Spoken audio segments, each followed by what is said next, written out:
Well, it's been a few weeks since GTA 5 began taking over my life, and if you already saw my first impression segment on it, you'll know that I've pretty much covered the single player already. But for those who didn't see it, or if you just love listening to me talk, here's a recap. You play as Michael, an ex-bank robber, Franklin, an aspirational gangster, and Trevor, a psychopathic former partner of Michael's. The voice acting is fantastic, the dialogue is both humorous and dramatic, and the story certainly rivals other Rockstar games. At some points, however, the story seems to lose its cohesion, going from something like a massive shootout with government agents to a nice relaxing glass of scotch back home. They seem to just continue about their lives like these massive plot points didn't just happen. The driving portions of the campaign also tend to have incredibly dull moments. Most of the time in transit is filled with amusing conversations between characters, but a lot of times the conversation will finish a good 3 or 4 minutes before reaching your destination, making the remainder of the trip unnecessarily dull. Despite these few flaws, however, the story is undeniably well done and deserving of the reputation Rockstar has built for themselves as storytellers. The gameplay overall is very good. The weapon selection system has been streamlined in a dial interface like Red Dead's, and the driving mechanics are lighter, yet still clunky to say the least. The walking and running mechanics are wonky, as they've always been, but I can't quite decide whether or not this is a flaw or just the style of Rockstar games, so I'll give it the benefit of the doubt. The menus are easy to navigate, the cell phone is not too hard to use in a non-combat situation, and the cityscape is highly realistic and easy to navigate with the help of the GPS system. The missions are clear on where to go and what to do, and the map system is easy to access, read, and filter based on what it is you're trying to find. The graphics aren't the best I've ever seen, but a game as big as this one, it looks incredibly nice. The numerous types of landscapes provide for a fresh experience in contrast to GTA 4's urban-only environment. The radio in the game provides a wide range of music to choose from in a variety of genres, from Tejano to punk to top 40s.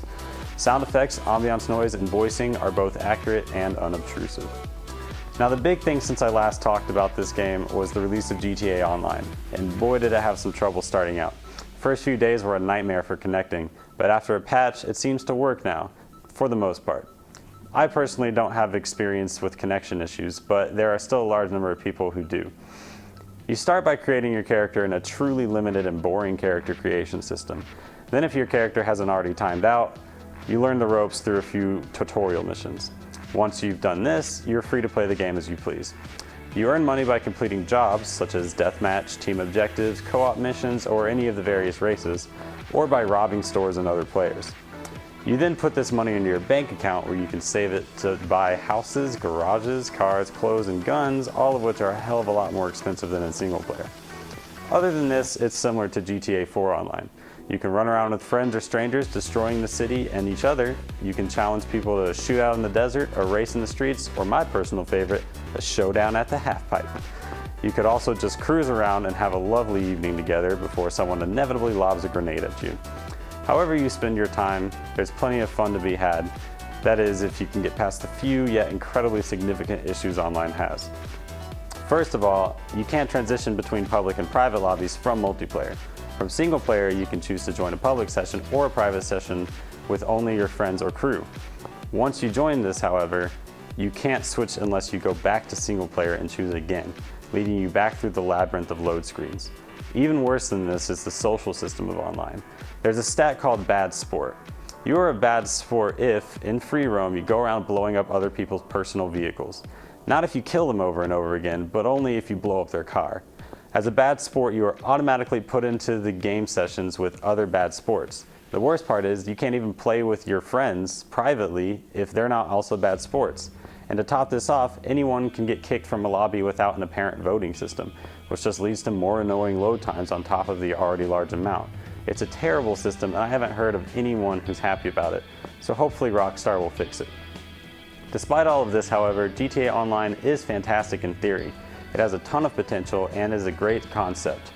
The execution simply needs to be refined. Anyway, let's wrap all this up with some scores. Story gets an 8.5. Acting and dialogue is superb and the story is solid, but it suffers from a lot of inconsistencies and unnecessary lulls between plot points and during missions. Design gets an 8. The menus and map design are excellent, but the blatant issues with the multiplayer system thus far really hurts the online experience. Gameplay gets a 9.5. Controls are simple, fun, and efficient, yet still have a clunky feel, making competitive play a little frustrating. Presentation gets a 9. The graphics are not going to blow anyone away, but there is a massive amount of detail in the environment and people of Los Santos. Replay value gets a 10. I spent the first 3 hours of this game ragdoll diving into people, and the most recent 3 hours tearing up a half-pipe with a complete stranger. Whether it's single player or multiplayer, the game can provide a seemingly endless amount of fun. Overall, GTA gets a 9 out of 10. It has its flaws, but the overall enjoyment of the game far outweighs its negatives, and hopefully those negatives are on their way to being fixed. After all, the game is still young.